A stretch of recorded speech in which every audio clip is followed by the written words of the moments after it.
back to my film and TV channel. Hope you're all staying safe and well. We're going over to the BBC today, and even I've fallen out with them a little bit with part of this series that's come on. It's a second series, so yeah, I quite enjoyed the first series. This is called World on Fire Series 2. Please, if you are new to the channel, push that subscribe button, push the bell notifications, everything film and TV, of course, reviews like this, information vlogs, lots of different things. If you've watched World on Fire and you just sort of seen my opinion and other people's opinions, give us a like, guys. It'd be nice to get a thumbs up. And if you don't like World on Fire and you like my feeble efforts to inform you about it, give us a thumbs up as well. It'd be gratefully received. Yes, we're going over to the BBC for this one. Series 1 aired in 2019. I think this was delayed because of COVID, as most things were that were put out before 2020, that's for sure. And we had 7 episodes in Series 1. We've got 6 in this one, but it's fair enough. And it started playing on BBC on the 16th of July, and it will play weekly until the 20th of August. But if you like me, you like to binge watch, all episodes are on iPlayer, BBC iPlayer, so you can watch it on there. What's it about? Well, the second series picks up more or less where the first one finished off. It's over 6 episodes, and it begins in October 1940 and features the beginning of the Blitz in Manchester. Yeah, lots of northern accents on show here, and also some reasonably bang average acting as well, which seems to be a lot when you get some Manchester accents. It probably sounds okay, but to a Manchester person it just sounds as though very wooden and sort of not impressive. But outside of Manchester you probably wouldn't notice a difference. And it looks also at the North African campaign, and also returns to Occupy France and Nazi Germany. So you got a lot going on, a lot of characters, a lot of different subplots and stories going on. Reprising their roles from the first series, you got Leslie Manville, Joanne Howard-King, Julia Brown, Zofia Wichlatz, Blake Harrison, Eugenie Durand, Eric Abramzikis, Yus Daly Ward, Parker Sawyers, Ewan Mitchell, and Shilak Spellman. I don't know, probably not pronounced like that, but I can't pronounce it. Newcomers to this series, we've got Mark Bonner, Ahad Raza May, Miriam Shuek, and Greg Sulkin. All these score, well, there's not many critics reviews out there, etc. There's nothing on the Internet Movie Database, because obviously it lumps them all together, so we can't really split Series 1 from Series 2, unfortunately.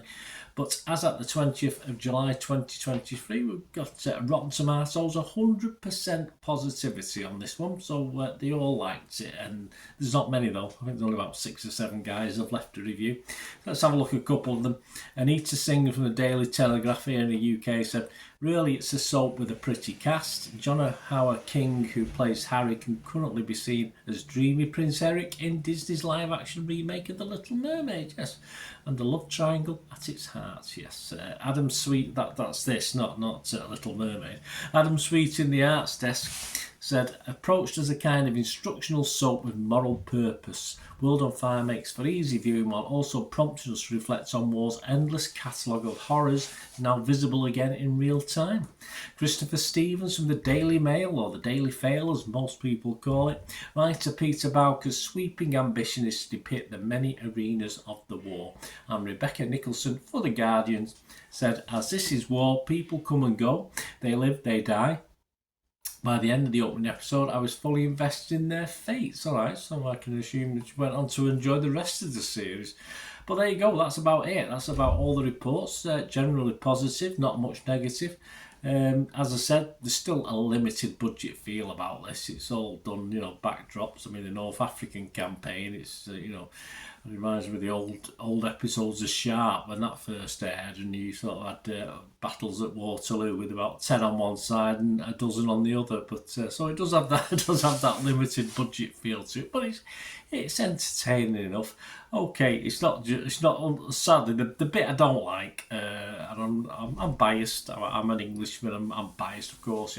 Okay, the Germans don't come out of this very favourable, but we don't either. I mean, well, it's the BBC. I won't expect anything positive on us imperialists being put out by the BBC. So it just got on my nerves a little bit. Certainly the North African campaign part of this series. it just, I don't know, it doesn't usually bother me. It probably did this time. I just get a bit fed up sometimes, you know. We don't want propaganda, of course we don't, but just certain things made me cringe and I thought were unnecessary in the actual production. But anyway, that's just a personal taste. As entertainment, yeah, perhaps a slight upgrade apart from the say my misgivings and an upgrade on the first series. All the characters are interesting. I like the characters. They're all concentrated. They're all good watches on their own. You know, as you obviously cross from one subplot to another. They're just interested to watch in their own thing. There's some crossover, of course, there is at times, but yeah, I just like it. It's a family drama, as already been said, set against the backdrop of war. All right, on a not a very big budget, but that makes the writing has to be a little bit better usually, because there's no swerving action sequences, etc. So they have to think a bit more about how they put the script together. So not too bad at all. And easy on the eye and brain.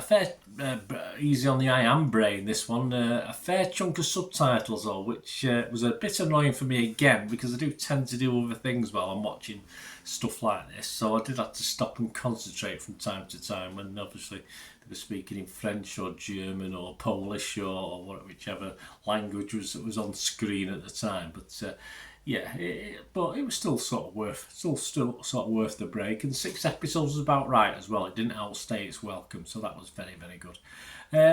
Point wise, I'm going to knock a point off because the BBC being the BBC, and for once it bothered me just a little bit for this series. In fairness, it's only a minor point, but I'm just going to punish them. Yes. Scores: fresh Rotten Tomatoes, positive Metacritic, and instead of getting a 6.5, 7 out of 10, which I thought this probably deserves, I'm just going to give it a 6 out of 10 because, as I said, I'm just punishing the BBC, which I don't normally do, but I just felt the need to this time. Anyway, let me know what you think, guys. Give this a watch, or if you've already watched it, let me know what you thought. Great to hear from you. Until we meet again, last one thing, don't I? Please stay safe, everyone. Bye for now.